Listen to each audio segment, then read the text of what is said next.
আছে মুসলিমদের প্রচুর রাষ্ট্র চলে গিয়েছে। হুকুম আই কুওয়াতুকুম, তোমাদের পাওয়ার চলে যাবে। মুসলিমদের পাওয়ার কি আছে মুসলমানদের কাছে? নেই।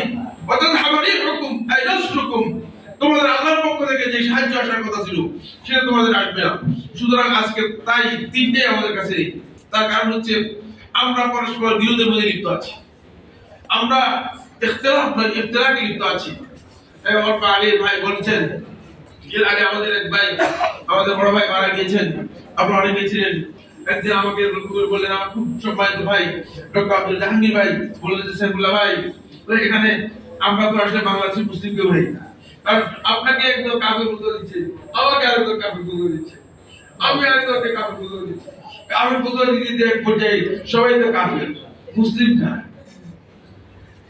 কি বিভৎস, কি কুৎসিত অবস্থা মুসলমানদের মধ্যে তৈরি হয়েছে। এই অবস্থার উত্তরের পথ কি?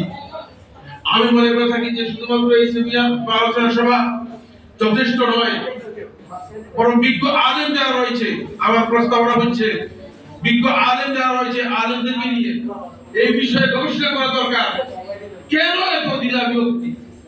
অবশ্যই ইঙ্গিত এসেছে, আর আগেও রাসূলুল্লাহ সাল্লাল্লাহু আলাইহি ওয়াসাল্লাম বলে গেছেন, আবু দাউদের রাওয়ায়াতের মধ্যে এসেছে, আল্লাহ নবী সাল্লাল্লাহু আলাইহি ওয়াসাল্লাম জিজ্ঞেস করা হয়েছে যে বিভিন্ন জাতি বিভিন্ন গোষ্ঠী তোমাদের উপর আগ্রাসন করে বসবে, চতুর্দিক থেকে তোমাদেরকে আক্রমণ করে বসবে, তোমরা বিপর্যস্ত হয়ে যাবে, ক্ষতিগ্রস্ত হয়ে যাবে, তছনছ হয়ে যাবে। এই অবস্থায় রাসূল সাল্লাল্লাহু আলাইহি ওয়াসাল্লাম প্রশ্ন করলেন সাহাবায়ে কেরাম, ইল্লাযিনা হানি ইয়াওমাইযিন ইয়া রাসূলুল্লাহ, হে আল্লাহর রাসূল সাল্লাল্লাহু আলাইহি ওয়াসাল্লাম, সেদিনকে আমরা মুসলিমরা সংখ্যায় কম হবো, এই জন্য আমাদের উপর অত্যাচার হবে, জুলুম হবে, এই কারণে না? তখন কালা লা বাল ইন্নাকুম তুসুর ওয়ালাকিন্নাকুম গুসাকা গুসাইসাইন, তোমরা সেদিন সংখ্যায় অনেক হবে কিন্তু তোমরা মুসলিম হবে গুসাকা গুসাইসাইন, তোমরা বন্যার ফেনার মতো। বন্যার ফেনার যেমন কোনো মূল্য নেই, তোমাদের অবস্থায় তেমনটাই হয়ে যাবে। আজকে এক সময় যখন মুসলিম আসতেছে, এই কথা কাফের ইমানরা শুনতো। যখন উসমানী খেলাফতের ইতিহাস আপনারা পড়েছেন নিশ্চয়ই, আপনাদের জানা থাকার কথা, সেই উসমানীদের যখন বলতো যে মুসলিমরা আসতেছে, তখন ইউরোপের পুরো অঞ্চল কেঁপে উঠত। তারা ভয়ে বিহবল হয়ে, অস্থির হয়ে তারা ভয় পেত যে কি হবে অবস্থা। কিন্তু আজকে যখন মুসলিমদের কথা বলা হয়, কার অন্তরে কোনো ভয় নেই। রাসূলুল্লাহ সাল্লাল্লাহু আলাইহি ওয়াসাল্লাম বলে গেছেন যে এর কারণ কি, কেন আমরা এমন হব, আমাদের উপর কেন এত অত্যাচার হবে?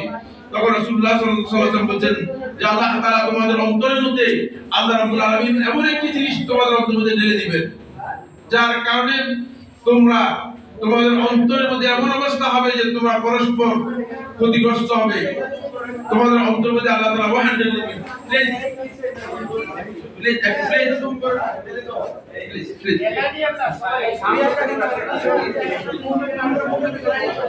প্লিজ অসুবিধা নেই, ছোট্ট বিষয় বিতর্ক করার কোনো বিষয় নেই। জি, যে তোমাদের অন্তরের মধ্যে আল্লাহ তাআলা